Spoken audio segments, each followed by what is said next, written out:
Bukod sa pagkawala ng dalawang aktivista mula sa UP Diliman, may kinalaman din daw si Palparan sa torture at pagpatay. Isiniwalat ng isa di manong biktima ang pinagdaanan daw niya sa kamay ni Palparan at ng kanyang mga dating tauhan. May report si Ian Cruz. Halos 3 taong nagtago, malapalos na nakaiwas sa manhunt ng mga otoridad, maging sa mga kalaban sa New People's Army o NPA na ayon sa militar ay gusto siyang tugisin at patayin. Palparan did man walking by the NPA. So that's a real threat. Totoo po yun. So I have to get out or hide for self-preservation. Tinakbuhan ni Palparan ang 2 counts ng kidnapping at serious illegal detention kaugnay ng paglaho ng 2 aktivista mula sa University of the Philippines Diliman na sina Sherlyn Cadapan at Karen Empeño na hanggang ngayon hindi pa rin nahahanap. June 2006 nang dakpi ng 2 sa Hagonoy, Bulacan. Ilang testigo na ang humarap sa korte at inginuso si Palparan na siya di umanong nasa likod ng pagkawala ng 2. Isa na roon si Raymond Manalo na dinakip din noong 2006 matapos akusahang miyembro ng NPA. Habang nakakulong, nakita raw niya sina Cadapan at Empeño. Ikinwento raw sa kanya noon ni Cadapan na ginahasa siya ng tauhang sundalo ni Palparan. Nasaksihan din daw ni Manalo kung paano pinahirapan ng 2 babae. Dumugo daw yung bibig ni Sherlyn at si Karen ay pinagpapaso din at pinagsusuntok. Kwento niya, si Jovito Palparan ang sumampal sa bibig mismo ni Sherlyn Cadapan. Kaya dumugo ng ganun yung bibig. Ayaw mo umamin, ha? Maging siya raw ay tinorture at mismong si Palparan di umanong humarap sa kanya para sabihing bubuhayin siya basta't manahimik tungkol sa mga alegasyon laban sa militar. Iba-ibang klaseng torture, pahirap po ang inabot ko sa kanila.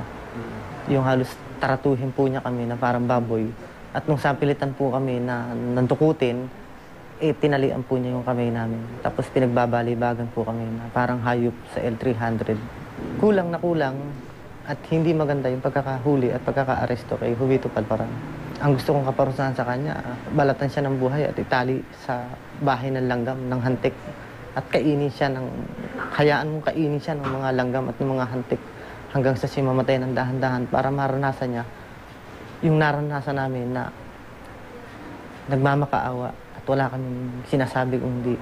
Maawa na po kayo, nanay ko po, tatay ko po. Hanggang ngayon, naniniwala pa rin daw si Ginang Connie Empeño, ina ni Karen, na buhay pa rin ang kanyang anak.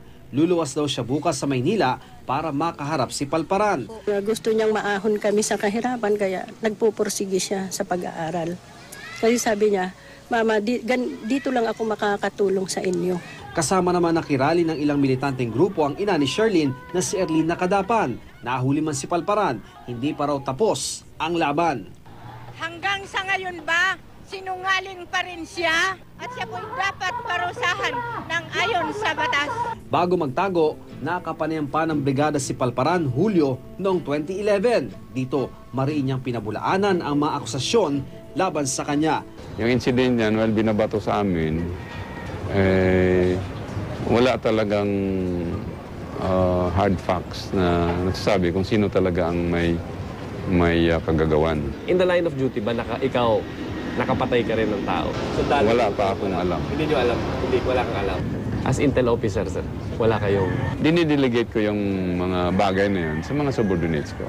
Pagsapit ng Disyembre, pinakasuhan na si Palparan ng Department of Justice. Tinangka niyang lumabas sa bansa pero nahuli siya. Wala pang warrant laban sa kanya noon kaya pinakawalan pa siya at hindi na nakita pa hanggang sa masukol siya kanina.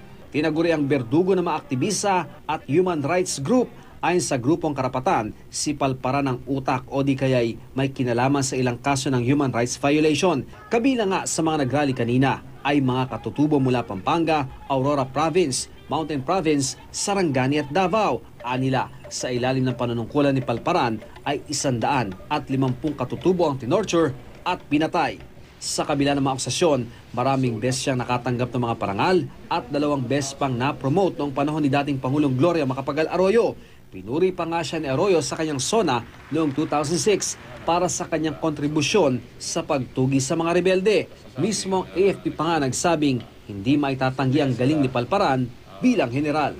Naging sundalo siya, he also served the country maaaring may nagawa siya na sinasabi natin na mali, bahala na ang Husgado na patunayan na siya ay nagkumit ng human rights violation.